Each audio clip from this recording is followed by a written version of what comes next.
오늘 하나님께서 우리에게 주시는 말씀은 창세기 22장 1절로 2절입니다.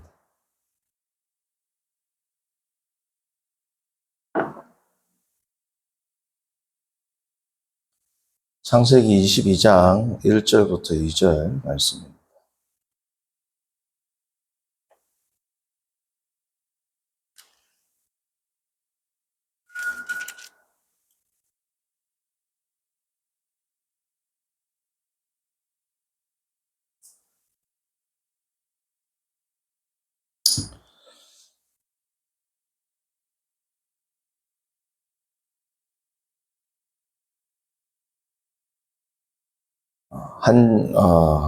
짧은 말씀이니까 우리가 합독하겠습니다. 그 일 후에 하나님이 아브라함을 시험하시려고 그를 부르시되 아브라함 하시니 그가 이르되 내가 여기 있나이다. 여호와께서 이르시되 내 아들 내 사랑하는 독자 이삭을 데리고 모리아 땅으로 가서 내가 내게 일러준 한 산 거기서 그를 번제로 드리라. 아멘. 지금 창세기 강의를 하고 있는데 중간에 좀 이렇게 많이 쭉쭉 넘어간 이유가 전체적으로 중요한 창세기에 대한 본문을 제가 다루고 이번에는 아브라함에 대해서 다루고 아브라함에 대해서 어느 정도 다루고 난 이후에는 바로 요셉으로 갈 겁니다. 그리고 나서 창세기 1장부터 50장에서 지금 제가 볼 때 그 성도님들 가운데 눈치챘을 분들도 계신데 신학적으로 중요한 본문을 지금 다루거든요. 언약 이런 것들. 전체적으로 중요한 신학을 다루는 본문을 제가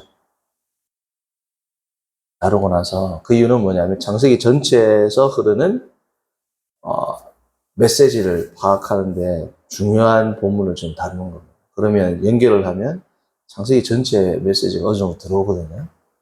그리고 나면 다시 1장부터 이제 창세기에서 좀 더 꼼꼼하게 살펴볼 겁니다. 그렇다고 해서 모든 장과 절은 보지 않을 거지만 지금은 전체 틀, 건물로 말하면 뼈대를 세우는 거고 뼈대가 세워지면 그 이후에 뭐예요? 안에다가 이제 방도 만들고 인테리어도 달고 등도 달고 하지 않습니까? 지금은 골조를 세우는 단계다. 그렇게 보시면 됩니다. 그래서 제가 미리 말씀드리면 아브라함에 대해서 끝나고 요셉으로 넘어가서 끝나고 나면 다시 이제 창세기 1장부터 다루는데 조금 더 꼼꼼하게 살펴보고 1장 했는데 다시 할 거예요. 하는데 좀 더 다른 관점으로 그렇게 이제 내용을 채워 넣을 그런 계획으로 하고 있습니다. 앞으로 새벽 기도는 다 그런 식으로 갈 겁니다. 출애굽기든 뭐든. 바뀔 수도 있는데 어쨌든 창세기는 제가 그렇게 하고 있어요. 왜냐하면 창세기는 어떻게 보면 처음 입문서이지 않습니까? 입문 성경에. 그래서 좀 더 큰 틀을 제시하고 그 안에 내용을 채워 넣어서 좀 더 꼼꼼하게 살펴보고 싶다라는 마음이 있어서 이렇게 하고 참고가 됐으면 좋겠습니다. 자, 오늘은 계시의 형태와 본질에 대해서 살펴보겠습니다. 계시의 형태. 자, 벌써 제목도 신학적이지 않습니까? 그죠? 계시의 형태와 본질. 말은 조금 딱딱할 수 있지만 내용은 전혀 그런 게 아니니까 같이 한번 살펴보겠습니다. 이 창세기 22장에 아브라함을 부르는 사건을 우리가 직면할 때면 항상 드는 질문이 있죠. 그게 뭐예요? 하나님께서는 왜 아브라함에게 이러한 명령을 주셨는가? 구약에서 명시적이든 암시적이든 하나님께서 그의 백성에게 자녀를 제물로 바치라 라는 구절이 있습니까? 없죠. 사도 바울이 너희 몸을 산 제물로 드리라. 이거는 이런 의미가 아니라 영적 예배라고 밝히고 있습니다. 살아있는 자신의 자녀를 혹은 뭐 가족을 번제로 완전히 태워서 하나님께 드려라 라고 명령하신 부분은 오늘 본문밖에 없습니다. 뭐가 중요하냐? 왜입니다. 왜 그러셨습니까? 왜가 중요한 이유가 뭘까요? 그 이유, 왜를 알아야 오늘날 내가 기도 중에 아니면 묵상 중에 하나님께서 너희 자녀를 바치라. 예를 들어서 그런 음성이 들렸다고 칩시다.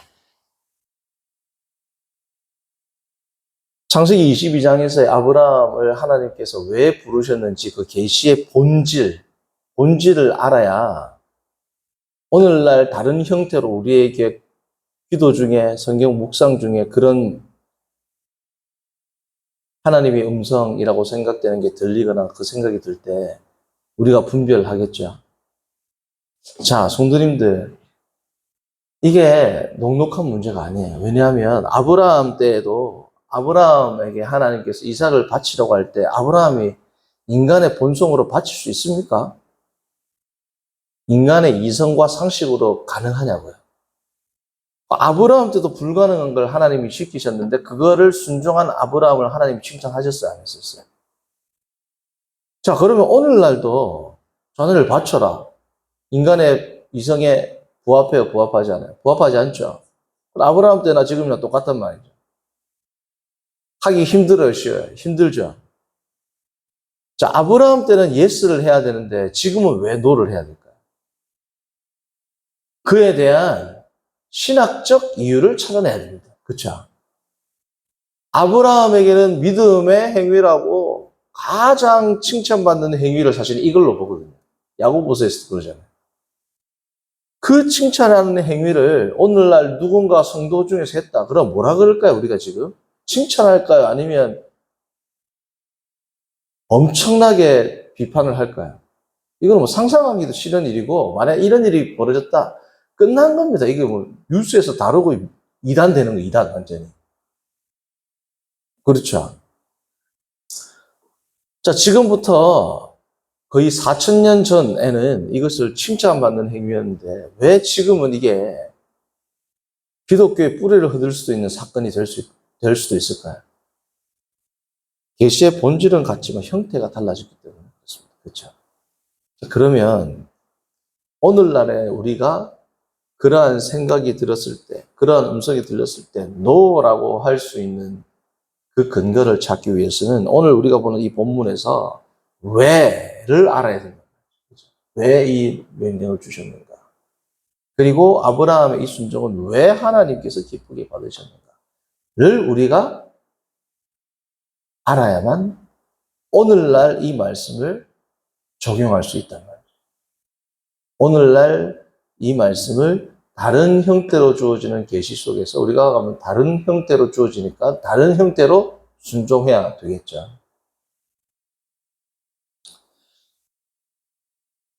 그러니까 제가 예전에 20년도 전인데 제가 직접 본 건 아니지만 제가 전해 듣기로 어떤 선교사님인 것으로 제가 기억하는데 기도 중에 하나님이 너가 나를 사랑한다면 너의 아내와 이혼해라. 그래 이혼했대요. 그게 하나님 뜻일까요? 아내와 이혼해라. 예 하고 이혼을 했어요. 하나님 뜻에 순종한 걸까요? 자, 성도님들에게 그런 음성이 들린다. 어떻게 할까요? 하나님의 음성이 귀에 들렸어요. 마음에 들렸어요. 너가 나를 진정 사랑하거든. 사랑하는 너의 아내와 이혼하고 A라는 저 여인과 결혼하라. 예. 하면 될까요? 왜 안 될까요, 그러면? 자, 우리 그러한 것들을 꼭 이 자녀를 바치라는 것뿐 아니라 우리가 오늘날 기도하면서 우리에게 주어지는 감동을 어떻게 분별하는지에 대한 영분별과도 관계되기 때문에 22장은 참으로 뭐야? 중요한 본문입니다. 영분별과도 매우 밀접한 본문이 되기 때문에 오늘날 우리가 기도하고 신앙생활할 때 다 분별해야 돼, 안 해야 돼? 분별해야 되죠. 그래서 오늘 본문은 참으로 생각 외로 중요한 본문일 수 있어요. 단순히 아브라함이 하나님께 제사를 드렸다 라는 이 관점뿐 아니라 계시라는 이 관점. 왜냐하면 계시는 절대적이 아니에요. 하나님의 계시라면 앞에 단서가 하나님의 계시라면 어떻습니까? 절대적입니다. 이거는 성도들에게 하나님의 계시가 확실하다. 그럼 순종해야 되죠. 너의 자녀를 바쳐라. 하나님의 계시가 22장 확실했어요? 안 해요? 확실하지 않아요? 확실하죠. 순종해야 되는 거예요. 에스라가 이방 여인과 이혼해라. 확실했죠. 계시가 하나님의 선지자를 통해서 이혼하는 게 그건 하나님의 뜻이란 말이죠. 그러나 오늘날의 이 확실한 나에게 주어진 하나님의 오늘날은 계시라고도 이야기를 안 하지만 예를 들어서 하나님의 뜻을 드러내다 라는 뜻으로 계시를 사용한다면 최종적 형태의 성경과 같은 그런 계시 말고 일반적으로 우리가 사용하는 일상 용어의 용법을 사용해서 하나님의 계시를 우리가 알게 되었다. 좀 더 순화시켜서 하나님의 뜻을 우리가 알게 되었다. 기도나 묵상 중에. 그때 우리가 어떻게 반응해야 되느냐. 왜냐하면 이거는 신앙생활에서 본질이잖아요. 지금도 기도하면 하나님 감동 주시죠. 어떻게 해라는 마음의 감동이 온단 말이에요.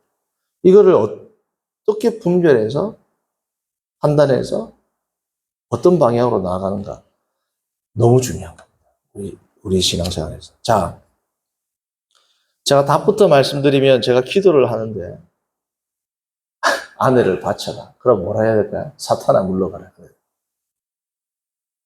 아내와 이혼하라. 사탄아 물러가라. 그래요. 그 이유가 있습니다. 아브라함은 안 그랬죠.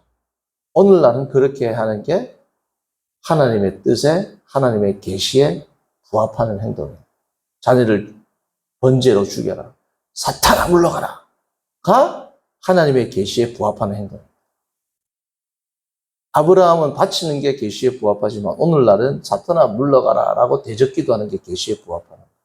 사랑하는 아내와 이혼하고 저쪽에는 죄인과 음란한 영아 물러가라 기도해요. 그게 계시에 뭐예요? 부합하는 삶입니다. 잠깐 왜 달라졌느냐. 자, 첫 번째, 자녀를 바치라는 명령은 아까도 말했지만 성경에서 뭐예요?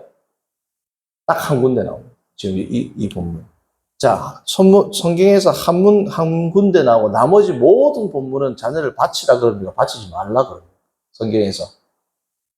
뭐라 그래요? 바치지 말라 그럽니다. 너무 많아요. 근데 그 중에 하나를 그냥 가져와 봤습니다. 신명기 12장 31절. 내 하나님 여호와께는 내가 그와 같이 행하지 못할 것이라. 그들은 여호와께서 꺼리시며 가증히 여기시는 일을 그들의 신들에게 행하여 심지어 자기들의 자녀를 불살라 그들의 신들에게 드렸느니라. 이걸 해라 하지 마라? 하지 마라. 명시적으로 하지 마라. 자녀의 몰래에게 드리지 마라. 자녀 대사 드리지 마라는 게 한두 군데 나오는 게 아니란 말이죠. 자, 그러면 성경 해석에 있어서 가장 중요한 원리 가운데 하나가 뭐냐? 스크립투라이 인터프레스. 무슨 뜻이냐? 당시에 종교개혁자들이 즐겨 쓰던 라틴어 경구입니다. 스크립투라, 성경이, 스크립투라이, 성경에, 인터프레스, 해석자다. 좀 더 부드럽게 번역하면 뭐예요? 성경이 성경을 해석한단 말이죠. 그래서 덜 명시적인 본문은 더 명시적인 본문을 통해서 해석하고 단 한 번 나온 어떤 개념은 성경 전체의 개념을 통해서 파악하라. 그게 성경 해석의 기본 원리란 말이죠. 자, 그러면 오늘 나온 단 한 번의 이 성경 구절, 이 말씀, 이 명령은 일단 전체에서 보면 하나님은 바치라고 하는 겁니까? 바치지 말라고 하는 겁니까? 바치지 마라가 전체 명령이에요. 자, 근데 오늘 이 명령은 바치라고 명령을 했다면 이거는 모순되는 명령이 아니라 우리가 겉으로 볼 때는 바치라지만 이 안에 진짜 메시지가 있다 없다? 진짜 메시지가 있다라는 겁니다. 이 진짜 메시지는 구약 성경에서는 우리가 구약 성경 안에서도 나오고 좀 더 밝은 계시의 빛 가운데 이 구약 성경을 해석한 것이 어디에 있습니까? 신약 성경 그 가운데 히브리서 11장이 나옵니다. 자, 11장 19절을 봅니다. 히브리서.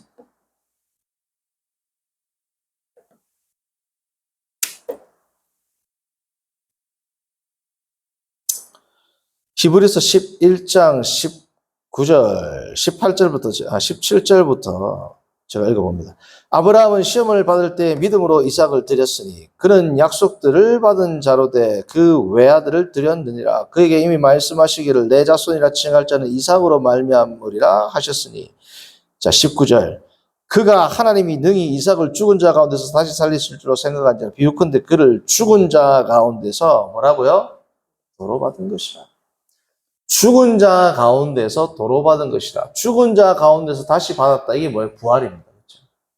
자, 하나님께서는 아브라함을 부활의 프로토타입, 부활신앙의 모범으로 삼기로 결정하셨어요. 왜요? 네가 복이, 옛날 성경에는 복의 근원이 될지라, 내가 복이 될지라, 내 씨에서 왕들이 난다. 이 씨는 결국은 누구다? 갈라디아서는 그리스도다. 그리스도의 모형이 되기도 하고 아브라함이 믿음의 모형이 되기도 하고 오늘 보았던 부활신앙의 모형이 되기도 합니다. 믿음의 조상 아브라함의 씨로부터 구원이 나고 그렇죠? 이 씨는 곧 그리스도다 이야기를 한단 말이죠. 정확하게는 아브라함이 믿음의 원형 원형이 아니라 그림자, 프로토타입. 그리고 부활신앙의 그림자. 그리고 그리스도의 그림자이기보다는 오늘 본문은 하나님의 그림자입니다. 하나님의 그림자. 아브라함의 씨로부터 그리스도가 나온다라는 사상이 그리스도를 보여주는 것과는 틀리죠. 부활신앙을 보여준다. 믿음을 보여준다는 정확하게 떨어집니다. 아브라함의 씨로 말미암아 그리스도가 나왔다라는 게 그리스도를 예표하는 인물로는 아브라함을 쓴 사례가 성경에 없습니다. 그렇죠? 그 예표라는 것은 신약에서 포인트, 구약에서부터 신약을 포인트하는 지점이 있습니다. 자, 다윗은 예수 그리스도를 예표할 수 있습니다. 그렇죠? 왕. 그죠? 왕. 단순히 다윗의 자손 예수여 했기 때문에 예수 그리스도를 예표했다라기보다는 다윗의 행위, 업적들이 어떻습니까? 왕으로서 그리스도를 예표하는 경우가 많아요. 골리앗을 죽이고 사탄으로 상징이 되는. 그리고 다윗의 시편 가운데 예수님께서 엘리 엘리 라마 사박다니 하는 그 명시적인 구절도 나오고 아브라함은 아브라함으로 그리스도가 출생하게 되는 믿음의 계보에는 있지만 적어도 오늘 본문에서는 예수 그리스도의 모형이라기보다는 성부 하나님을 여기서 모형이라는 말은 드러내준다는 것. 부활신앙이 어떤지 드러내주고 믿음이 어떤지를 드러내주고 삼위일체 하나님 가운데 성부 하나님의 모습이 어떤지를 드러내주는 역할을 한단 말이죠. 자, 그래서 성도님들 중요한 게 뭐냐면 성경을 보실 때에 소위 말하는 구속사가 있습니다. 구속사가 뭐예요? 성경 안에서 흐르는 구속의 역사가 있죠. 이 구속사 가운데 단회적인 게 있습니다. 단회적인 거. 중요한 사건들은 단회적이에요. 아담 사건 단회적이에요? 반복적이에요? 선악과 따먹는 게 지금도 있습니까? 없죠. 단회적인 사건은 구속사적 의의를 가집니다. 그것은 지금도 반복해서 적용할 수 있어요? 없어요? 없단 말이죠. 자, 그러면 예수 그리스도의 십자가와 부활, 단회적입니까? 지속적입니까? 여기서 말하는 건 예수님이 또 죽으시고 또 살아가세요? 단회적인 사건이라고요. 성령의 오순절 사건, 단회적이에요? 지속적이에요? 단회적입니다. 그러므로 오늘날 우리가 성령 충만, 때로는 불과 같은 체험을 하더라도 이거는 오순절날 성령 충만과 다르다. 단회적 사건이란 말이죠. 그러면 아브라함이 이삭을 바치는 사건도 단회적인 사건일까요? 반복적인 사건일까요?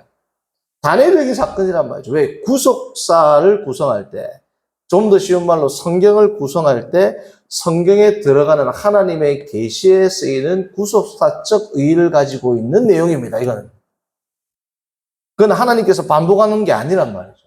우리에게 던지는 하나님의 메시지가 있고, 1차적으로는 아브라함에 던지는 메시지가 있지만, 우리에게 더 중요한 것은 아브라함 개인에게 하나님이 일하시는 방식.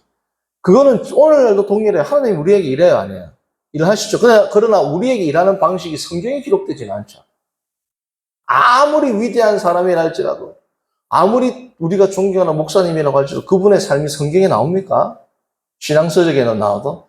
그러나 성경에 나오는 인물에는 성경에 나온다라는 이 독특한 펑션, 역할이 있기 때문에 그를 다루시는 하나님의 방식보다도 어쩌면 더 중요한 건 뭐예요?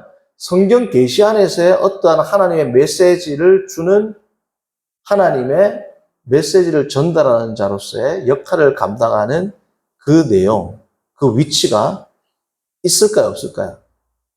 있단 말이죠. 아브라함이 계시사적으로 그 중요한 위치를 감당한단 말이죠. 그러니까 아브라함을 뭐라 그러고? 믿음의 조상이라 그러고. 사도 바울이 참 믿음을 소개할 때 로마서 4장부터 아브라함이 나온단 말이에요. 그렇죠? 아브라함은 어떠하냐 쫙 나온단 말이에요. 로마서 4장.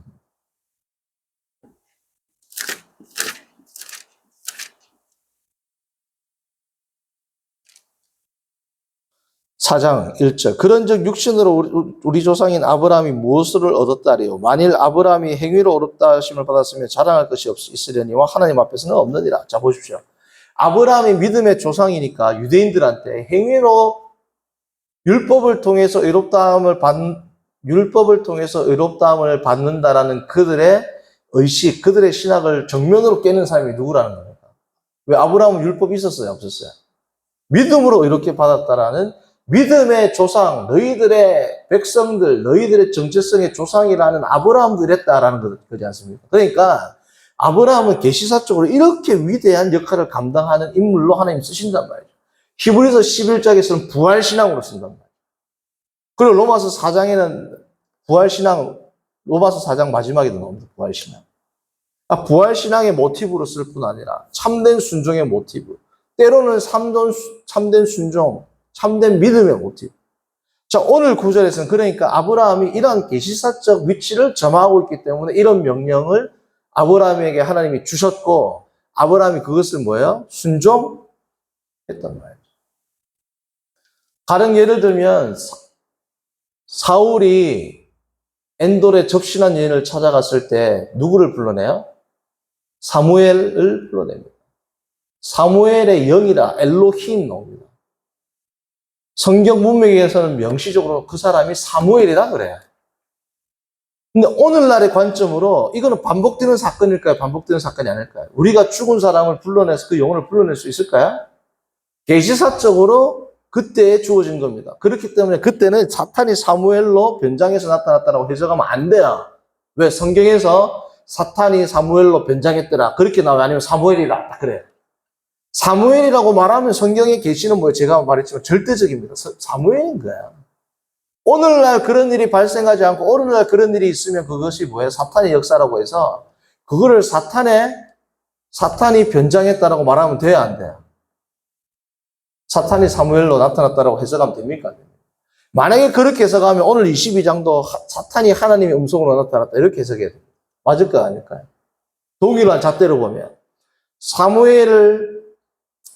사울이 찾아가서 접신한 여인이 사무엘을 부른 사건을 사무엘이 아니고 이건 사탄이 사무엘인 것처럼 나타났다라고 만약에 해석하는 게 정당하다.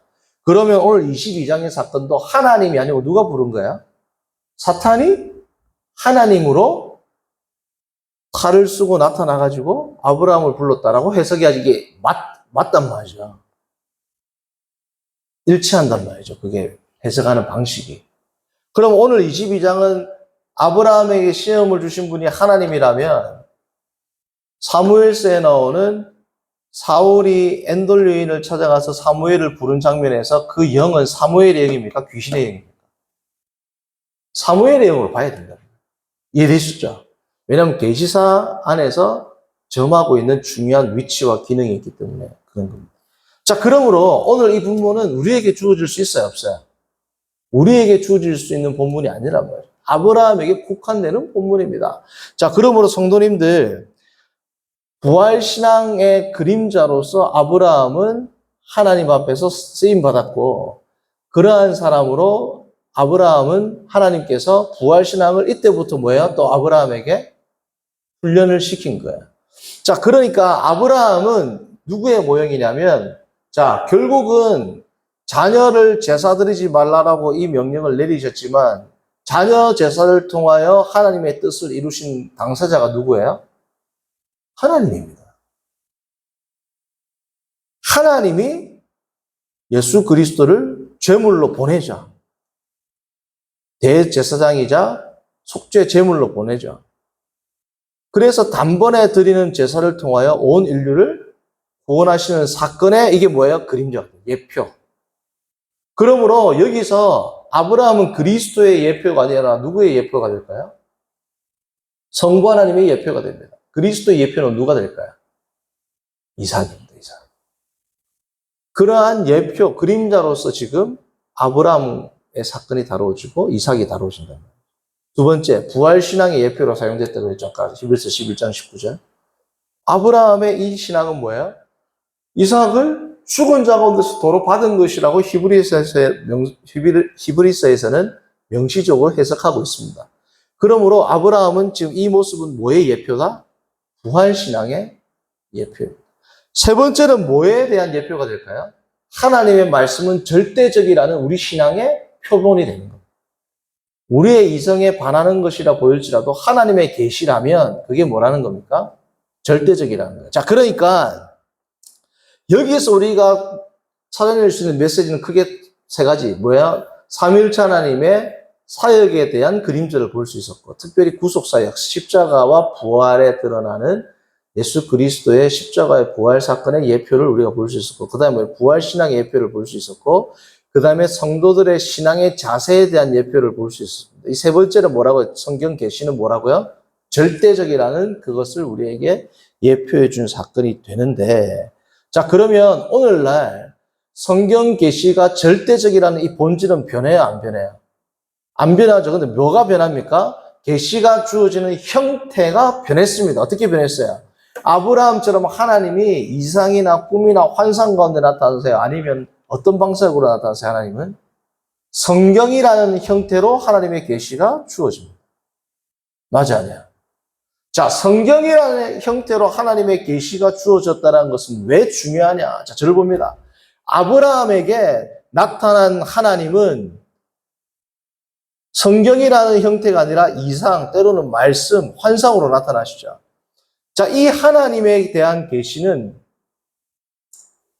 아브라함이 절대적으로 받았어요, 안 받았어요? 절대적으로 받았죠. 자, 그런데 하나님이 이 계시를 주실 때는 성경이 있었어요, 없었어요? 자, 그러면 자녀 제사가 하나님의 뜻에 반한다는 걸 아브라함이 알까요, 모를까요? 자녀 제사를 드리면 안 된다는 걸 아브라함이 알까요, 모를까요? 몰라요. 왜? 모세율법이 없을 때거든요. 고대 근동 지방에서는 정말 그 신을 향한 헌신의 표시로 아들을 드린 적이 있습니다.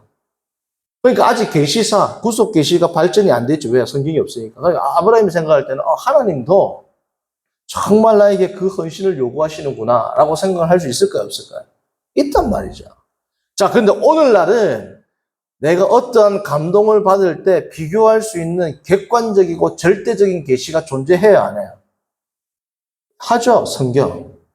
그러므로 하나님이 자녀를 바치라는 그 음성이 들렸을 때 그것을 비교하고 분석하고 그것을 판단할 수 있는 객관적 실체로서의 계시가 존재합니까, 안 합니까? 성경이 존재한다면. 그러므로 우리는 성경에 비추어 보면 그 말이 틀렸어요, 맞았어요? 틀린 말이죠. 아브라함은 비교할 수 있는 절대적 계시가 있어요, 없어요? 절대적 계시는 그가 지금 막 받을 때 그 계시밖에 없단 말이죠. 비교할 수 있는 수단이 없습니다. 첫 번째는. 두 번째는 오늘날과 뭐가 다르냐? 아브라함이 하나님한테 혹은 구약의 거짓 선지자 말고 참 선지자 아니면 지금 창세기라니까 족장시대에 국한한다면 아브라함, 이삭, 야곱이 하나님으로부터 계시를 받았는데 잘못된 계시, 하나님의 뜻이 아닌데 하나님의 계시로 잘못 받았더라. 혹은 사탄의 음성을 하나님의 계시로 잘못 받았더라. 라고 말한 구절이 한 구절이라도 있어요, 없어요? 없단 말이죠.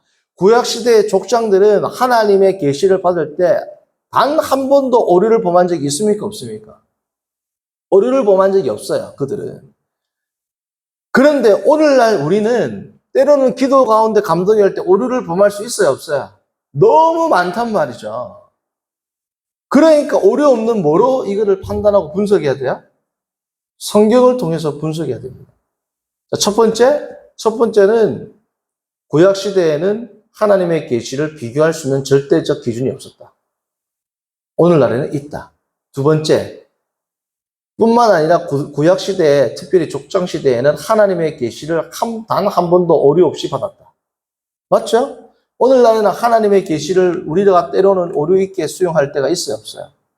기도 중일 뿐 아니라 성경, 오류가 없는 성경을 볼 때도 우리가 오류를 가지고 해석할 경우도 많이 있어요, 없어요?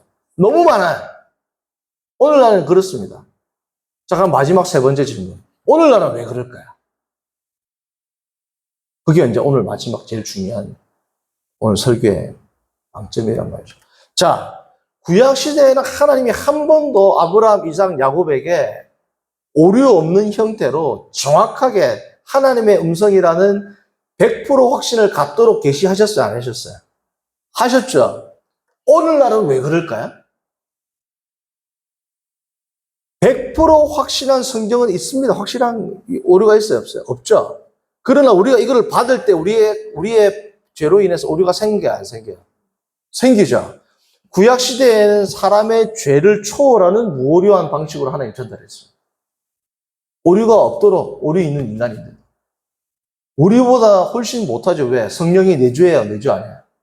성령 하나님이 내주하지도 않은 그 시대에 훨씬 오류가 많고 계시도 잘 모르는 그 초보적인 형태의 우리 믿음의 조상들에게는 하나님이 전혀 오류 없게 계시하셨어요.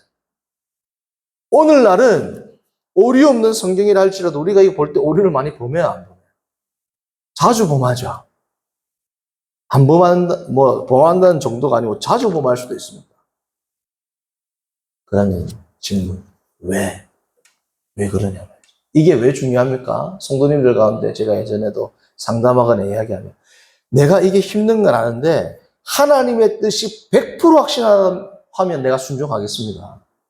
그런데 100% 확신을 할 수가 있어요, 없어요? 사람이니까. 100% 확신을 하면 내가 어떤 일도 하겠습니다. 근데 100% 확신을 못 한단 말이죠. 왜? 틀릴 수 있으니까. 그러니까 내가 그게 고민입니다. 성도님들도 그게 고민 아니세요? 정말 하나님을 사랑하는 성도들은 그게 고민 아닙니까?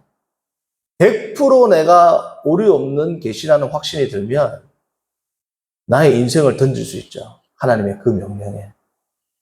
그런데 하나님은 왜 이런 방식으로 하실까요? 오히려 구약에는 오류가 없고 지금은 왜 우리에게 오류를 범할 수도 있는 이러한 섭리 가운데 하나님의 계시를 주실까요? 그죠, 성도님들? 이게 중요한 겁니다. 이거 말 안 하고 끝내면 이제 말이 나지. 제일 중요해요. 그죠? 자, 왜 그러냐, 성도님들. 제가,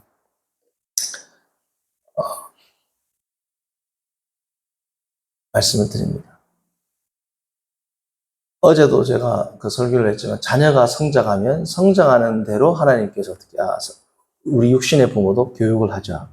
자, 초기에 신앙으로 봤을 때는, 신앙으로 보기보다 구속 계시의 발전사를 볼 때는 초기 형태의 하나님의 백성과 지금 하나님의 백성을 봤을 때 누가 훨씬 더 많은 계시를 가지고 있어요? 지금 우리입니다.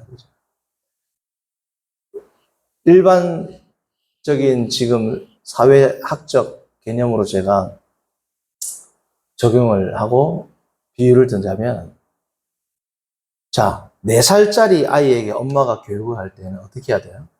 자, 엄마가 배가 고프니까 여기 앞에 가면 무슨 슈퍼마켓에 뭐라고 쓰여진 빵을 사와. 라고 디테일하고 이야기를 해줘야 돼, 안 해줘야 돼? 해줘야 되죠. 초등학교 갔어요. 그러면, 야, 가가지고 엄마 배고프니까 카스테라 사와. 그러면 돼요.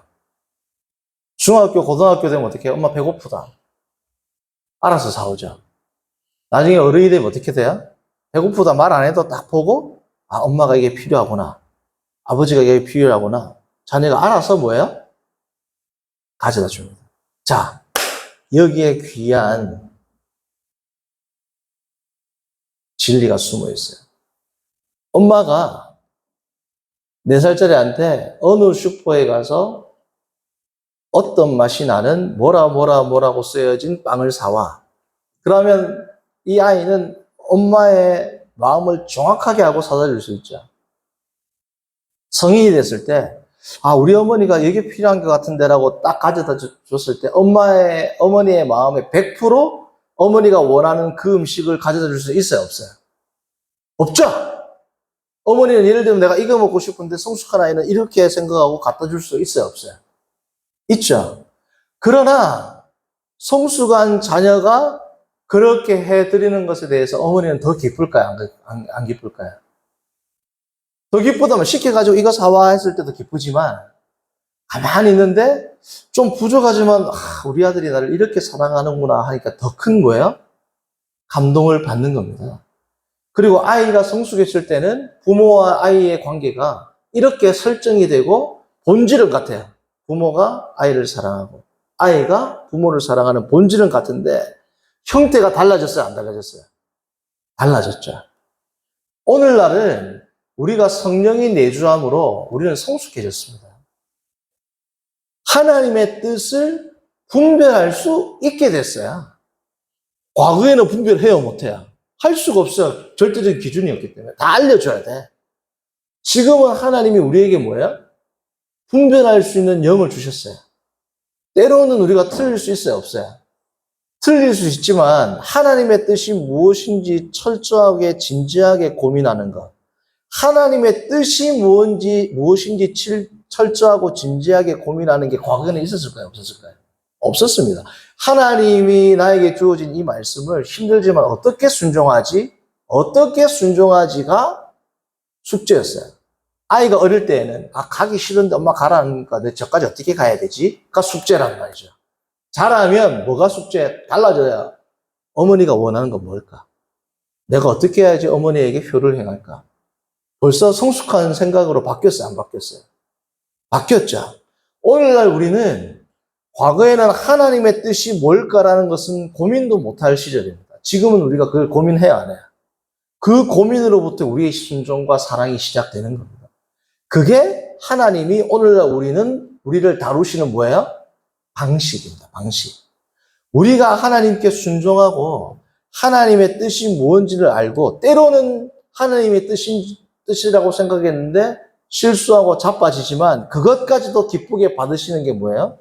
하나님이시고 그러한 방식으로 성숙한 방식으로 하나님을 예배하라고 뭐예요? 하나님이 우리를 부르셨습니다. 그래서 바울이 뭐예요? 하나님의 선하시고 기뻐하시고 온전하신 뜻. 선하시고 기뻐하시고 무슨 뜻? 온전하신 뜻이 무엇인지 뭐예요? 분별해라. 때로는 실수할 수 있지만 분별해라. 그 말은 뭐예요? 분별할 수 있답니다. 성도님들, 우리가 때로는 희미하다라는 생각, 하나님의 뜻을 잘 모르겠는데 희미한데 라는 생각으로 살 수 있지만 그게 하나님이 우리에게 요구하는 믿음의 방식이에요.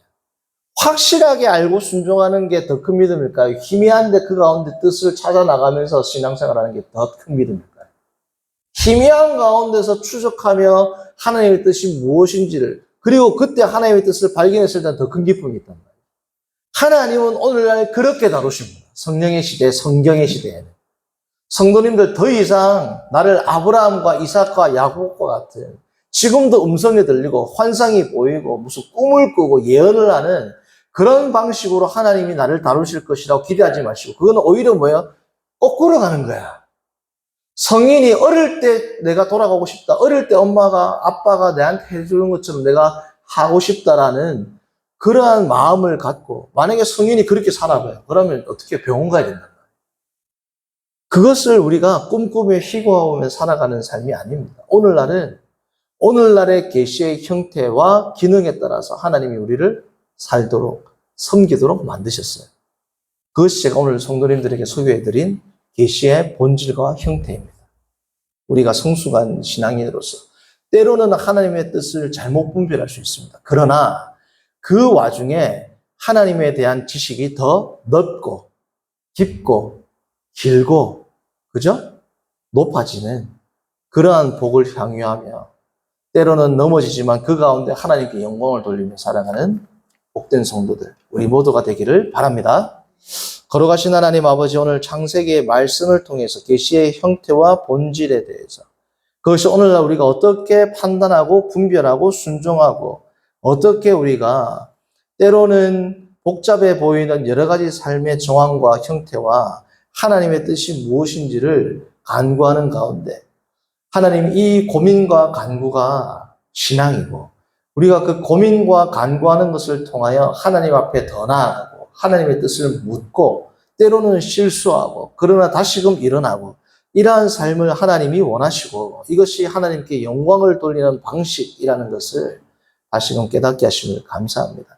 하나님, 지금도 초보적인 신앙을 우리가 단단한 것을 먹지 않고 젖이나 먹는 신앙을 비판했던 히브리서 기자와 같이 여전히 하나님을 눈으로 보기를 원하고 귀로 듣기를 원하고 환상을 보기를 원하고 신비한 체험을 지금도 추구하며 그것을 따라가는 신앙생활이 아니라 주어진 계시에 감사하고 오늘도 성령과 동행하며 말씀 가운데 순종을 통하여 하나님께 영광 돌리는 성숙하고 복된 신앙인들 될 수 있도록 인도하여 주옵소서. 예수님의 이름으로 기도합니다.